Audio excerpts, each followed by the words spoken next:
नमस्कार। शनि साधना के हमारे इस कार्यक्रम में एक बार फिर आप सभी का स्वागत है। मैं आपका ज्योतिष मित्र पंडित हिमांशु नेमा आप सभी का स्वागत करता हूँ और उम्मीद करता हूँ कि आप सब कुशल मंगल होंगे। वर्तमान में शनि की पीड़ा किस किस को चल रही है? देखिए, वर्तमान में सबसे ज़्यादा पीड़ा जो चल रही है वो चल रही है कुंभ राशि वालों को। कुंभ राशि, कुंभ लग्न, क्योंकि कुंभ राशि और कुंभ लग्न वालों को शनि की 7.5 का मध्यकाल चल रहा है। यानी शनि महाराज बिल्कुल सिर पे बैठे हुए हैं। अब मध्यकाल चल रहा है। मध्यकाल कब चलता है? जब चंद्रमा के ऊपर से शनि का भ्रमण होता है। तो जिनकी कुंभ राशि है उनको शनि की 7.5 का मध्यकाल चला। लेकिन एक और कुछ लोग और हैं जिनको शनि की पीड़ा और भारी कष्ट का अनुभव हो रहा होगा। 15 फरवरी से 15 मार्च के बीच में जिनका जन्म हुआ है, ये तारीख नोट कर लीजिए।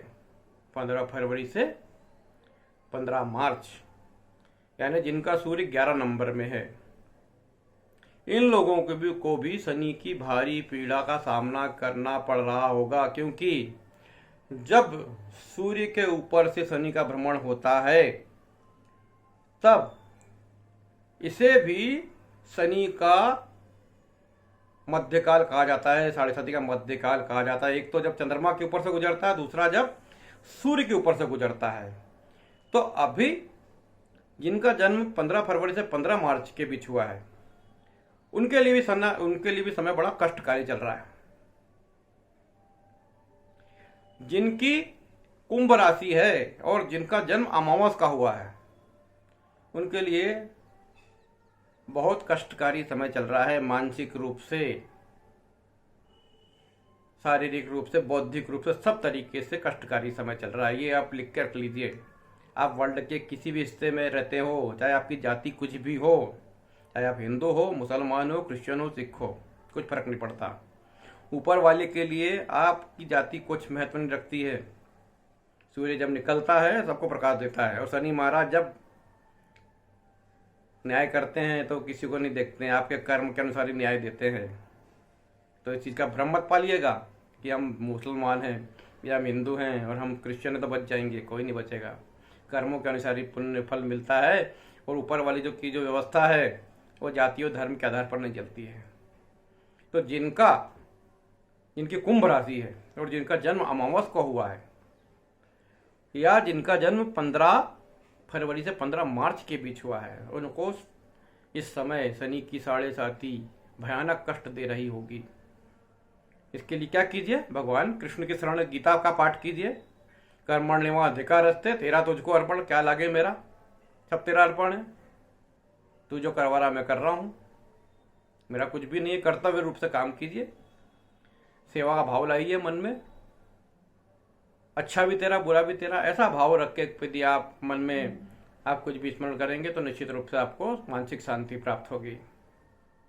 जब सब कुछ भगवान का है तो आपको घाटा भी नहीं हुआ और लाभ भी है तो भगवान का लाभ है। तो आपको मानसिक रूप से बहुत शांति का अनुभव होगा।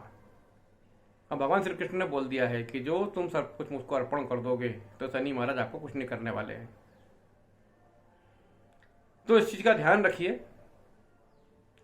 हनुमान जी महाराज की सेवा, हनुमान जी महाराज का दर्शन, पूजा पाठ भी आपको शनि की पीड़ा से मुक्ति दिलाता है। लेकिन आप ध्यान रखिए, हनुमान जी महाराज क्या हैं?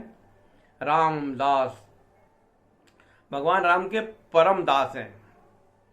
और इतने बड़े दास हैं कि उनको दास से भक्ति का जो वर्णन किया जाता है वो हनुमान जी को देखकर ही किया जाता है। जब हम हनुमान जी के पास जाते हैं तो दास से भक्ति का अनुभव हमको होना चाहिए। जब हम दास से भक्ति का अनुभव करते हैं तो शनि महाराज दास लोगों पर कृपा करते हैं, ध्यान रखिएगा। जो राम जी ने बोला है, भगवान राम ने रामचरितमानस में वर्णन किया, ध्यान रखिएगा कि मुझे मेरे दास से बड़ा प्रिय कोई नहीं है। और हनुमान जी रामदास हैं। अब आकाश मंडल में दास कौन है? आकाश मंडल में दास का पद दिया गया है शनि महाराज को। अब जब आप दास बन जाते हैं प्रभु के तो शनि महाराज आपका क्या बिगाड़ेंगे? तो ये चीज को ध्यान रखिए।